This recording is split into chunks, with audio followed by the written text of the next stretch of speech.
virtuosa, quem achará? O seu valor excede o de finas joias, o coração do seu marido confia nela. Bom dia, amadas ouvintes. Graças a Deus estamos aqui mais uma vez para desfrutar do programa Mais Amorosas, desfrutar da palavra de Deus. E no início desfrutamos também de provérbios, palavras de sabedoria. E o provérbio de hoje fala assim, hoje 11 de novembro. Tome-se a roupa aquele que fica fiador por outro, e por penhor aquele que se obriga por mulher estranha. Provérbios capítulo 27, versículo 3. Temos como título, Jesus, nosso fiador. O versículo de hoje nos alerta a respeito da responsabilidade de ser fiador de outra pessoa. Naquela época, era costume a quem ficasse por fiador de um estranho o dever de dar a própria roupa como garantia de pagamento. É realmente muito complicado ser fiador em contratos ou acordos, pois o ser humano, por natureza, não é confiável. Eu mesmo já presenciei inúmeros desconfortos neste assunto. Do irmão Pedro Dong, dos livros Dias Mais Sábios. Agora pensemos no que o Senhor Jesus fez por nós, porquanto há um só Deus e um só mediador entre Deus e os homens, Cristo Jesus, homem, o qual a si mesmo se deu por resgate por todos. 1 Timóteo 2,5. Nós não tínhamos condições de pagar o preço da reconciliação, mas Jesus Cristo o fez por nós. Ele a si mesmo se entregou para nos resgatar. Fez como um fiador, pagando o preço de uma dívida que não era dele. Porém, nós não precisaremos pagar mais nada. Nossa dívida já foi anulada. Quanto amor e quanta misericórdia! Deus nos recebe por meio de seu Filho, nosso Senhor. Amém? O Senhor já pagou todas as nossas dívidas. Graças a Deus. Bom dia.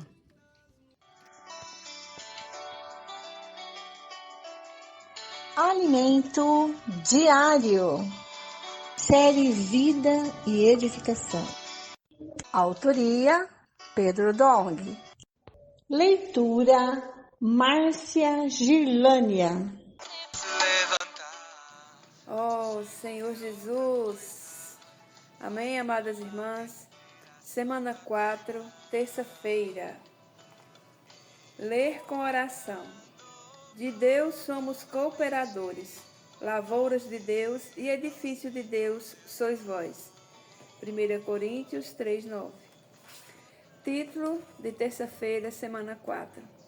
A necessidade da cooperação humana na obra de restauração de Deus. Oh, Senhor Jesus, vimos que a alegria e a vida normal da igreja primitiva duraram apenas 6 anos. Logo em seguida, surgiu a perseguição dos judeus e dos judaizantes. Já no final do primeiro século, a igreja estava degradada. Os líderes das igrejas não queriam mais receber o ministério de João, pois a preocupação deles era a luta pela primazia e conseguir posição de destaque. Com o passar do tempo, a queda espiritual da igreja atingiu seu ponto mais profundo com a igreja em Tiatira. Posteriormente, o Senhor iniciou uma restauração por meio da igreja em Sardes, mas foi uma restauração muito fraca. Após séculos de história, o Senhor deu início à obra da restauração da igreja, representada pela igreja em Filadélfia. Hoje vivemos sob a graça dessa restauração e pela misericórdia de Deus, temos alcançado um ponto muito precioso em nossa experiência como igreja. Esse ponto é o primeiro ponto da igreja primitiva: perseverar na palavra dos apóstolos e na comunhão dessa palavra. É dessa forma que o Senhor tem restaurado a realidade do Jardim do Éden entre nós. voltamos a ter essa vida da igreja. Somos gratos a Deus por tudo o que Ele restaurou entre nós. Depois de todo o tumulto e a agitação pelos quais passamos, hoje temos um horizonte limpo. Agora depende da participação de cada um. Não somos só filhos de Abraão, mas também de Sara. De Abraão herdamos a fé, e de Sara herdamos a Jerusalém celestial. Portanto, não fazemos parte da Jerusalém terrena, fazemos parte da Jerusalém celestial. Fomos produzidos pelo Espírito e vivemos no Espírito. O Senhor vai cumprir sua vontade por meio dessa igreja que faz parte da Jerusalém celestial. No capítulo 2 de Gênesis, lemos: Esta é a gênese dos céus e da terra quando foram criados, quando o Senhor Deus os criou. Observamos aqui duas etapas. A primeira etapa refere-se à gênese dos céus e da terra, a criação original descrita no capítulo 1, versículo 1, em que o verbo usado é bara. A segunda etapa refere-se à restauração da criação da terra. Por isso o verbo usado é asa. Quando Deus fez aparecer a porção seca no terceiro dia, Ele disse para a terra produzir relva, ervas que deem sementes e árvores frutíferas que deem frutos. Gênesis 1:11.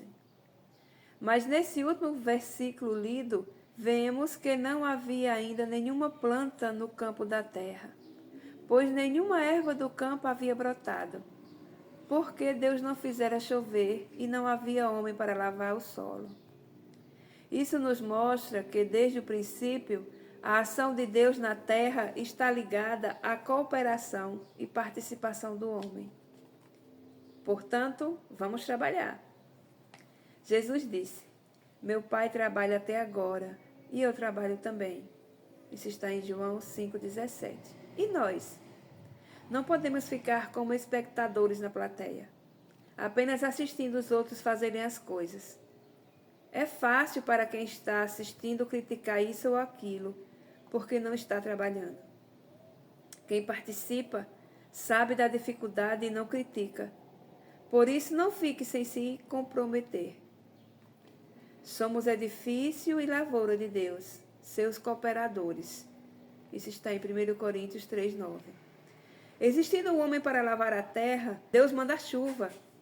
Se você trabalha, o Senhor manda a chuva. Se você não trabalha, Ele não manda a chuva. Por que Deus mandaria chuva se não há ninguém para lavar a terra? Se trabalharmos com afinco, Deus mandará chuvas de bênçãos. Não podemos ficar em nossa zona de conforto. Pelo contrário, precisamos comprometer-nos, aceitando pela fé os desafios. Deus é tão misericordioso que, mesmo quando o homem não está disposto a cooperar, Ele não envia chuva, mas envia neblina, para garantir o mínimo da manutenção da vida. Oh, Senhor Jesus! Até no deserto, que não chove, aparece umidade de manhã. Por isso surge uma pequena vegetação aqui e acolá, mantendo um pouco de vida, um pouco de pastagem para os animais. Você está contente em ficar com esse pouco? Não.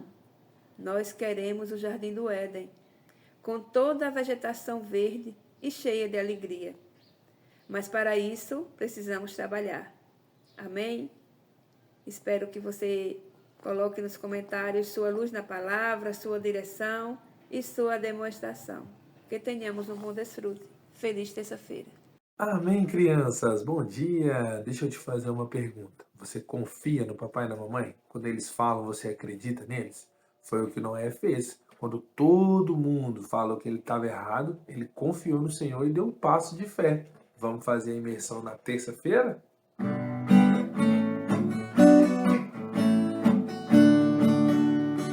Quero dar um passo de fé. Quero dar um passo de fé. Quero dar um passo de fé.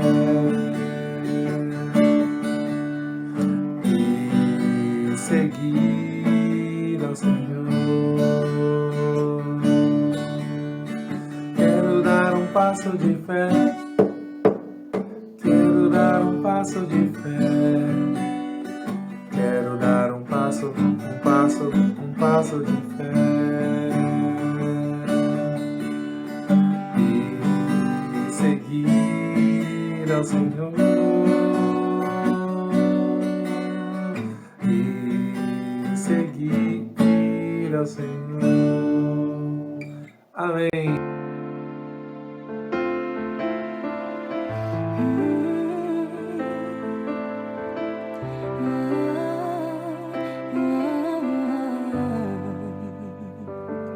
Tua sã palavra chove sobre mim e meu coração se abre para ti.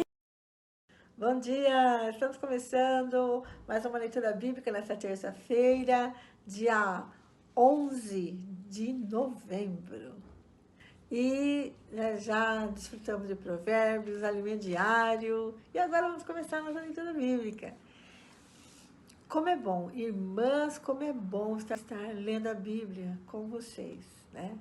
Eu sempre li a Bíblia sozinha, mas quando eu comecei a ler com outras pessoas, parece que abriu um leque, assim. Como é bom ler com outras pessoas, né? E à tarde a gente tem a leitura bíblica com as irmãs, depois a gente compartilha um pouco do que a gente leu. É impressionante, cada uma tem algo para dizer, né? E a palavra realmente nunca volta vazia, né? Sempre tem algo ali para você desfrutar, né? É igual roça, né? Né? Quem tem uma chácara, quem tem um sítio assim, né? Aqui na Bahia a gente tem sempre esse que tem alguma coisa plantada no quintal, tem uma chácara, né? Eu quando eu vou para o meu quintal, eu já levo uma sacolinha, porque eu sei que eu vou ter ali várias coisas para pegar, né? Então, a palavra é a mesma coisa. Você vai até a palavra, você nunca volta de mão vazia. Por quê? A terra é muito boa, porque tem frutos ali, né? Que te alimentam. Quando você vai ler a Bíblia, você sempre tem comida ali, né? A palavra te alimenta. Né? Tem coisa boa para você comer. Amém. Senhor, nós te agradecemos, Senhor, pela tua palavra que nos alimenta todo dia. Nós realmente precisamos dessa energia espiritual, Senhor, dessa força e vigor, para nós podermos trabalhar para o Senhor, no Senhor, com o Senhor, para que haja edificação da igreja. Obrigada, Senhor. Cada uma de nós tem lugar para todos nós servirmos ao nosso Deus. Hoje nós pertencemos ao Senhor, não buscamos mais os nossos próprios interesses, nem as nossas coisas, mas buscamos agradar ao nosso Deus Todo-Poderoso, que também é nosso Pai amoroso. Amém! Graças a Deus. Graças ao Senhor, né? Estamos aqui na família de Deus, aqui com o nosso Pai amoroso e nossos irmãos, né? Irmãs. Muito bem, vamos abrir nossa Bíblia e ler Oholá e Oholibá, as duas prostitutas. Esse é o título do capítulo 23. Então, tem coisas aqui. Será que tem coisa para comer aqui? Eu acho que tem. Vamos lá? A palavra do Senhor veio a mim dizendo: Filho do homem, houve duas mulheres, filhas da mesma mãe. Elas se prostituíram no Egito, tornaram-se prostitutas quando eram jovens. Ali foram apertados os seus peitos e apalpados os seios da sua virgindade. Os nomes delas eram Oholá, a mais velha, e Oholibá, sua irmã. Elas eram minhas e tiveram filhos e filhas. Quanto aos nomes, Oholá é Samaria e Oholibá é Jerusalém.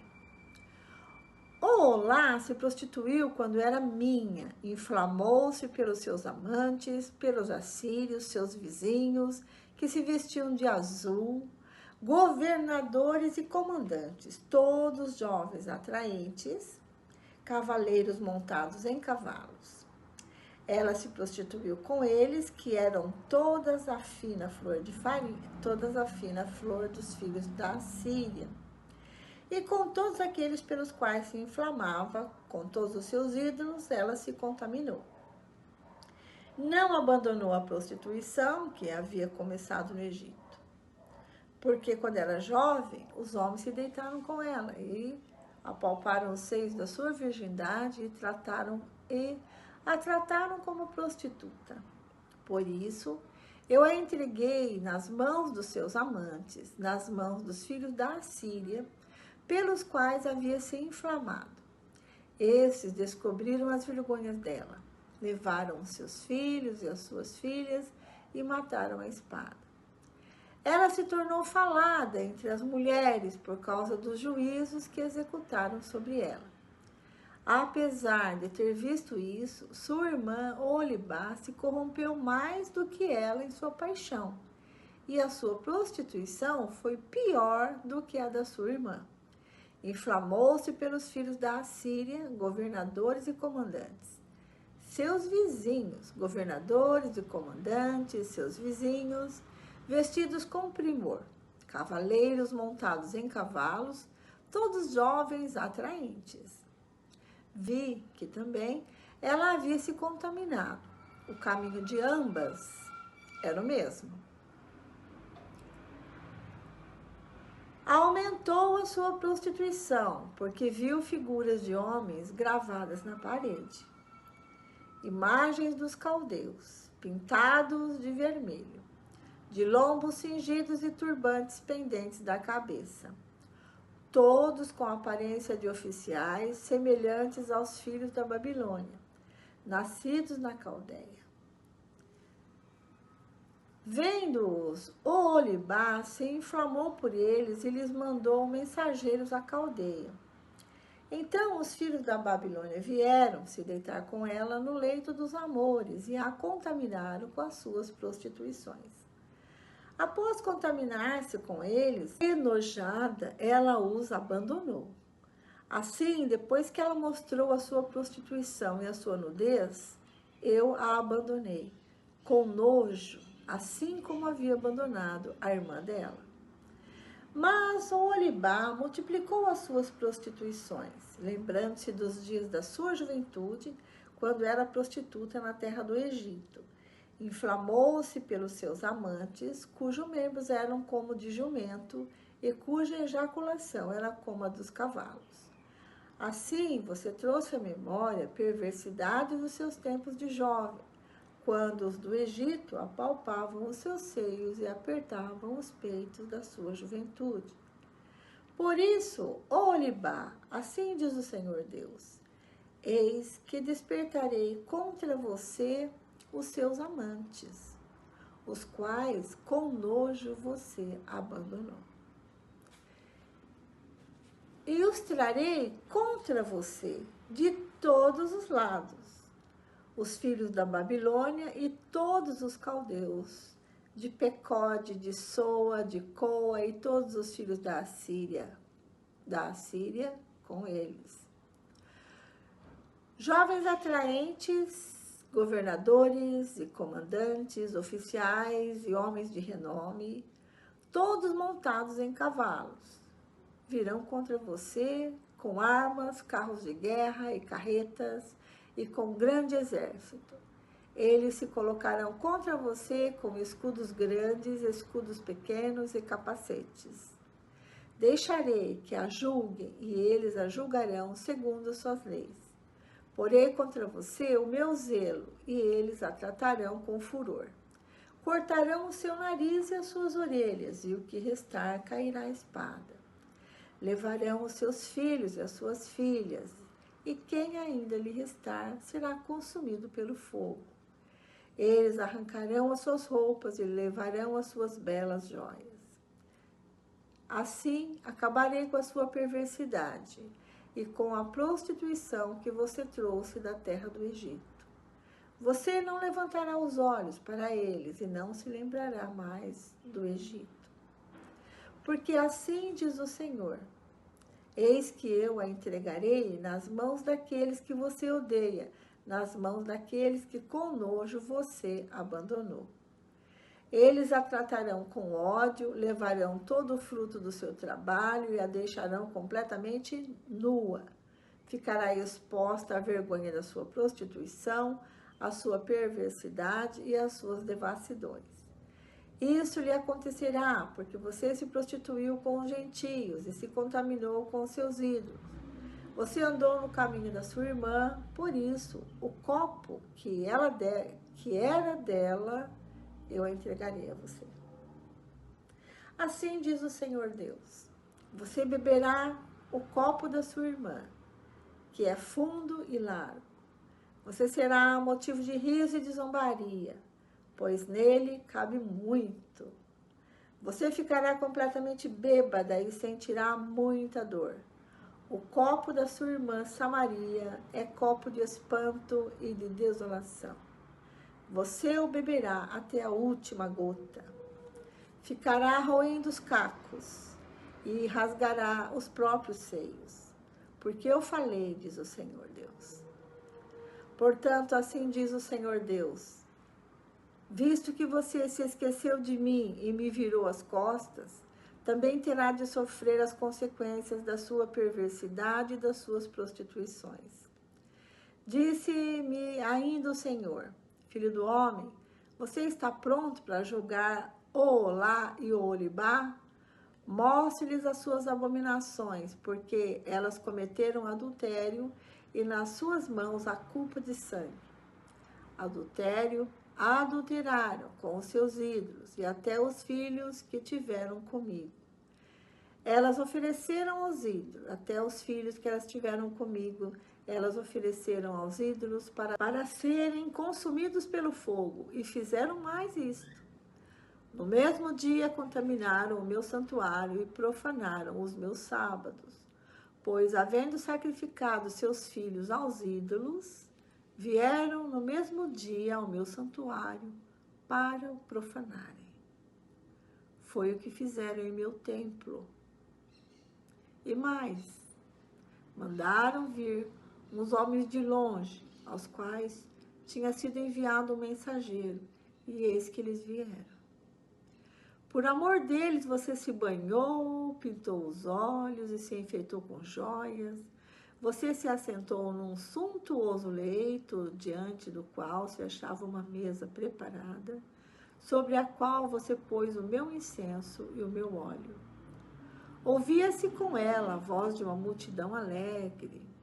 Com homens de classe baixa, foram trazidos do deserto uns bêbados, que puseram braceletes nas mãos delas e na cabeça belas coroas. Então eu disse a respeito da mulher envelhecida em adultério: agora ela vai continuar com as suas prostituições. E tiveram relações com ela como quem tem relações com uma prostituta. Foi assim que tiveram relações com Oolá e Oholibá, essas mulheres depravadas. Mas homens justos as julgarão, como se julgam as adúlteras e as assassinas, porque são adúlteras e nas suas mãos há culpa de sangue. Pois assim diz o Senhor Deus: trarei contra elas uma grande multidão. As entregarei ao tumulto e ao sangue. A multidão as apedrejará e as golpeará com as suas espadas. Matarão os seus filhos e as suas filhas e queimarão as suas casas.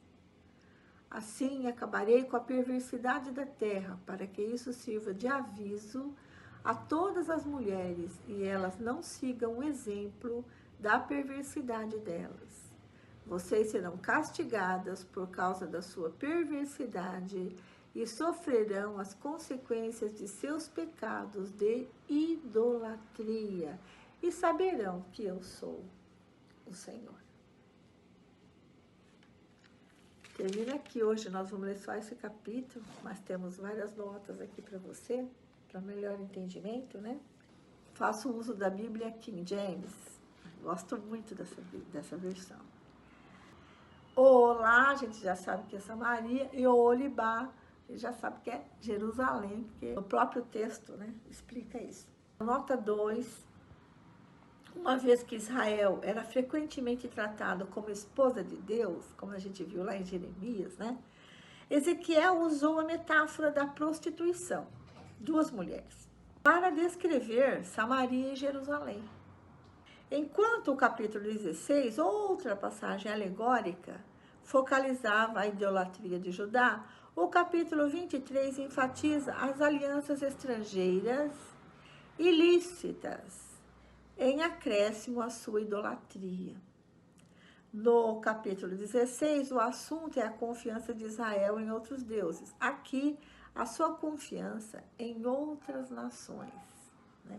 Então, quando diz que se prostituiu com homens, né, de outras nações, mostra que ela está confiando nessas nações, né? Então, ao invés dela confiar em Deus, né, que é o seu marido, ela vai confiar em outros homens. E o Senhor considera isso um adultério.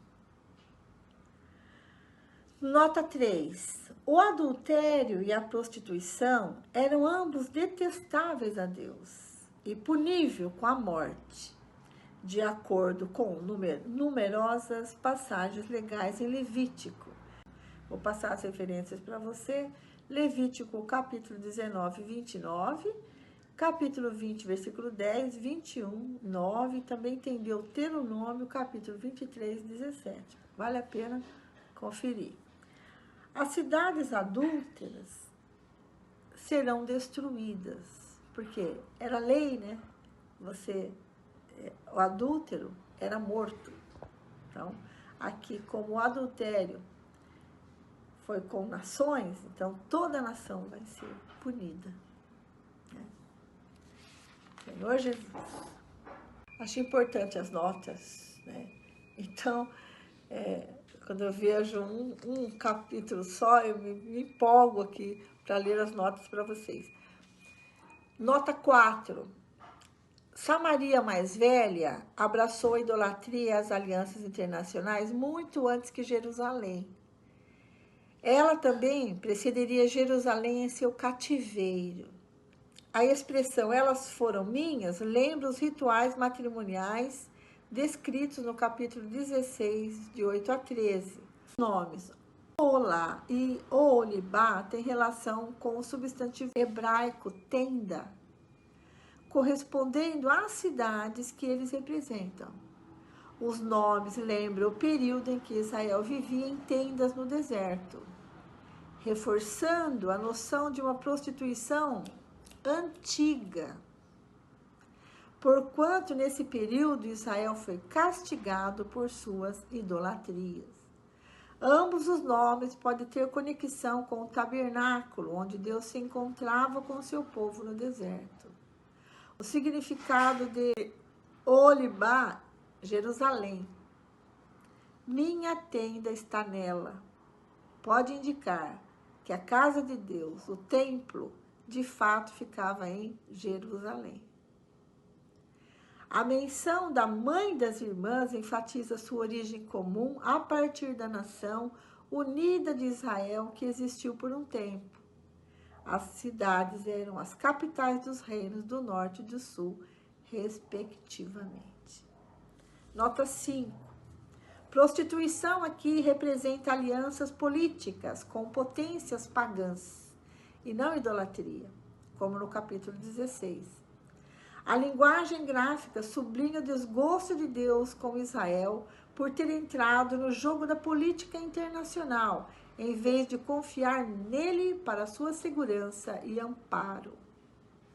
As relações de Samaria, ou lá, com os oficiais da Síria, pressupõem a aliança anterior no tempo de Menahem, 2 Reis, capítulo 15, 17 e 22.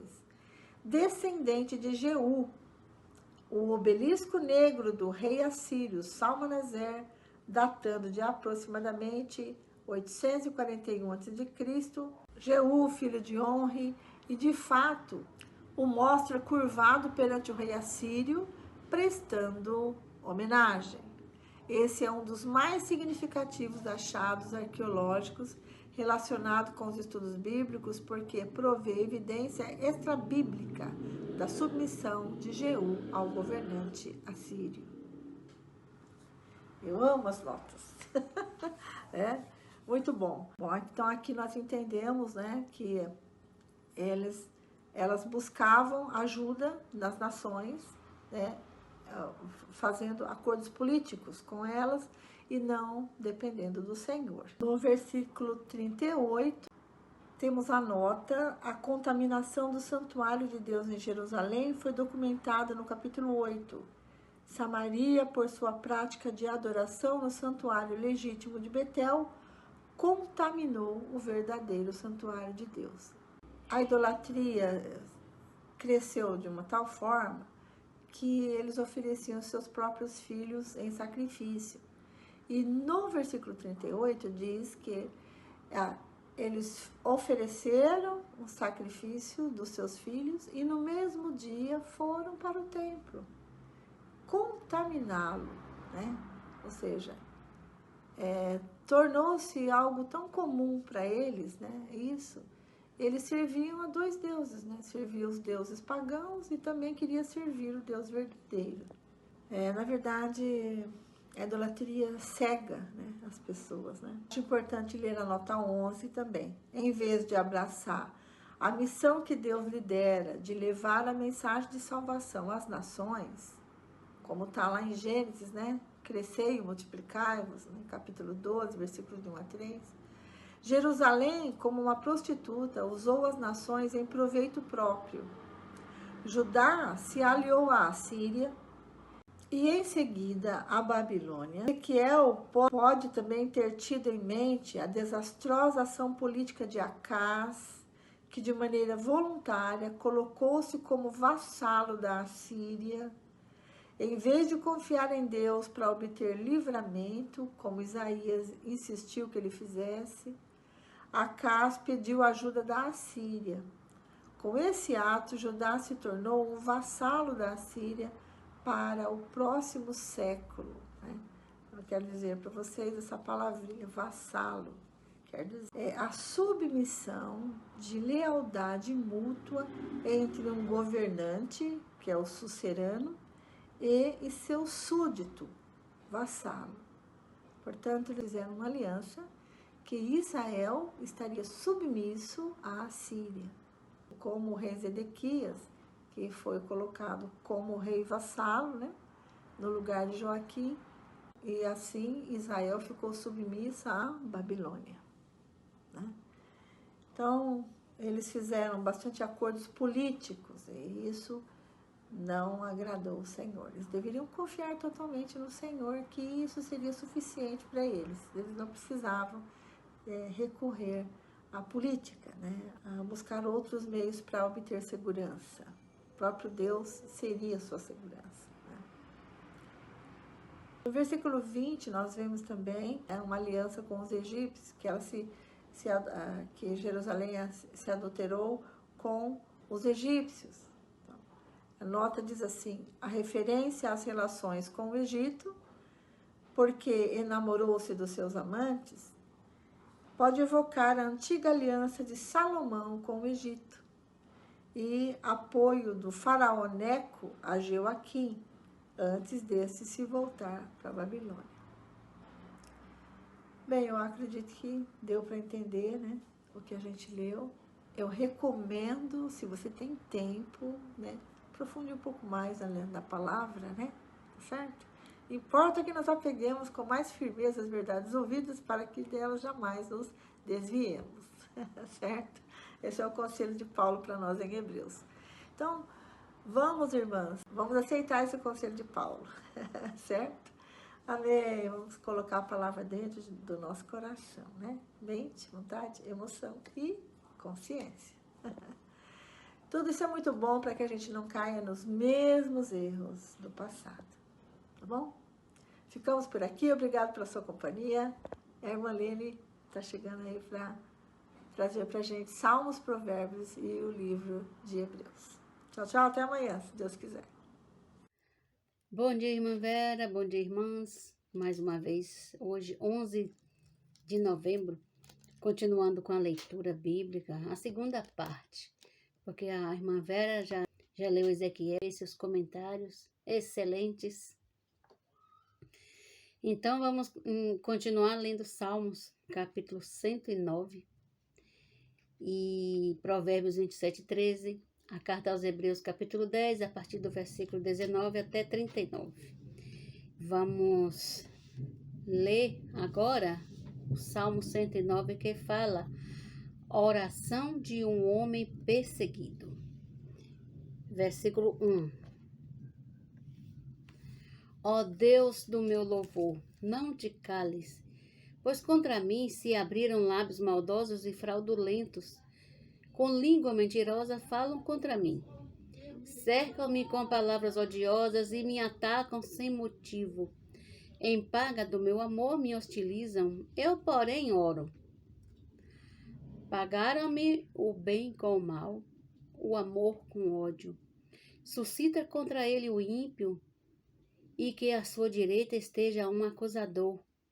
Quando o julgarem, que ele seja condenado e que a oração dele seja tida como pecado. Sejam poucos os seus dias e outro tome o seu encargo. Fiquem órfãos seus filhos e viúva sua esposa. Andem errantes os seus filhos e mendiguem e sejam expulsos das ruínas de suas casas.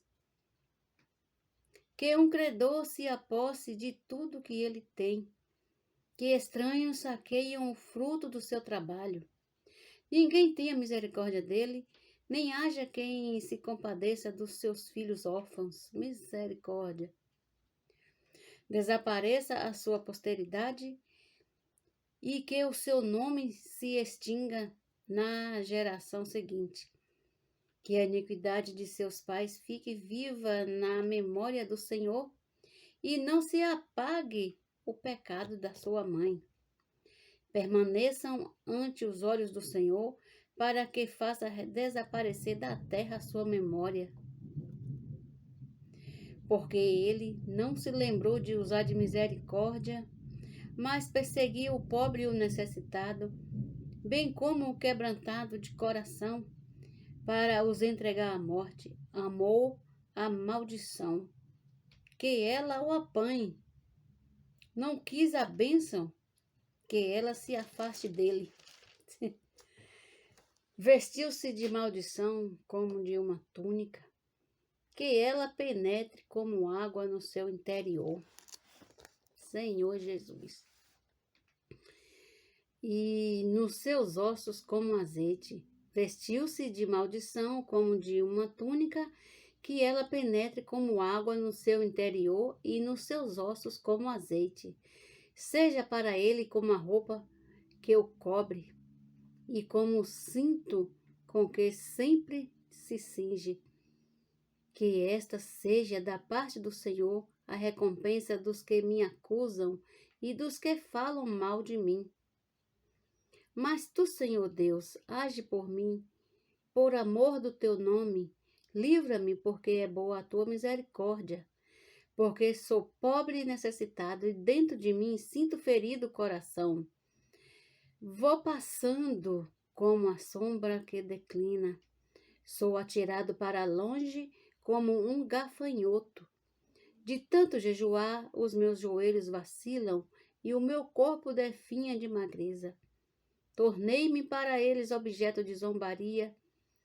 Quando me veem, balançam a cabeça. Socorre-me, Senhor meu Deus. Salva-me segundo a tua misericórdia, para que saibam que isso vem das tuas mãos, que tu, Senhor, os fizeste. Amaldiçoe eles, mas tu abençoa. Sejam envergonhados os que se levantam contra mim. Alegre-se, porém, o teu servo. Cubram-se de vexame os meus adversários, e a sua própria vergonha os envolva como um manto. Muitas graças darei ao Senhor com os meus lábios. Eu o louvarei no meio da multidão, porque ele se põe à direita do pobre. para o livrar daqueles que o condenam. Amém? Uma oração muito forte da parte de Davi. Ele ora para os inimigos dele, os adversários. Davi foi sempre um homem perseguido e ele fez essa oração. Eu, porém, oro. Senhor Jesus. Agora vamos ler os Provérbios 27:13. Diz assim: que se tome a roupa daquele que fica porfiador de um estranho, que ela sirva de penhor quando ele se obriga por mulher estranha. Amém. Agora vamos ler Hebreus, a carta aos Hebreus, capítulo 10. Continuando, o sacrifício de Cristo é único e para sempre. Então vamos falar, hoje tem um subtítulo, o acesso à presença de Deus. 19. Portanto, meus irmãos, tenho ousadia para entrar no santuário pelo sangue de Jesus, pelo novo e vivo caminho que ele nos abriu por meio do véu, isto é, pela sua carne. E tenho um grande sacerdote sobre a casa de Deus. Aproximemo-nos com um coração sincero, em plena certeza de fé, tendo o coração purificado de má consciência e o corpo lavado com água pura. Guardemos firme a confissão da esperança sem vacilar, pois quem faz a promessa é fiel. Cuidemos também de nos animar uns aos outros no amor e na prática de boas obras. Não deixemos de nos congregar como é costume de alguns. Pelo contrário, façamos admoestações ainda mais agora que veem que o dia se aproxima. Porque se continuarmos a pecar de propósito, depois de termos recebido o conhecimento da verdade, já não resta sacrifício pelos pecados. Pelo contrário, resta apenas uma terrível expectativa de juízo e fogo vingador prestes a consumir os adversários. Quem tiver rejeitado a lei de Moisés morre sem misericórdia pelo depoimento de 2 ou 3 testemunhas. Imaginem quanto mais severo deve ser o castigo daquele que pisou o Filho de Deus, profanou o sangue da aliança com o qual foi santificado e insultou o Espírito da graça, pois conhecemos aquele que disse: a mim pertence a vingança, eu a retribuirei. E outra vez, o Senhor julgará o seu povo. Horrível coisa é cair nas mãos do Deus vivo. Meu Deus do céu. Se quem rejeitou a lei de Moisés é castigado desse jeito, imagine aquele que pisou o Filho de Deus, Senhor Jesus, que pisou em Jesus Cristo. Agora o versículo 32, que fala assim: apelo para o passado, a recompensa não tarda. Lembre-se dos dias passados, quando, depois que foram iluminados, vocês sustentaram grande luta e sofrimentos. Em certos momentos, vocês foram transformados em espetáculo, tanto para serem insultados quanto para serem maltratados. Em outros, vocês se tornaram coparticipantes com aqueles que foram tratados assim, porque vocês não apenas compadeceram dos encarcerados, mas também aceitaram com alegria a expoliação dos seus bens, porque sabiam que tinham um patrimônio superior e durável. Portanto, não percam a confiança de vocês, porque ela tem grande recompensa. Vocês precisam perseverar para que, havendo feito a vontade de Deus, alcancem a promessa. 37 agora. Porque ainda dentro de pouco tempo Aquele que vem virá e não irá demorar, mas o meu justo viverá pela fé. E se retroceder, dele a minha alma não se agradará. Nós, porém, não somos dos que retrocedem para a perdição, mas somos da fé para a preservação da alma. Ó Senhor Jesus, o 39, que leitura rica,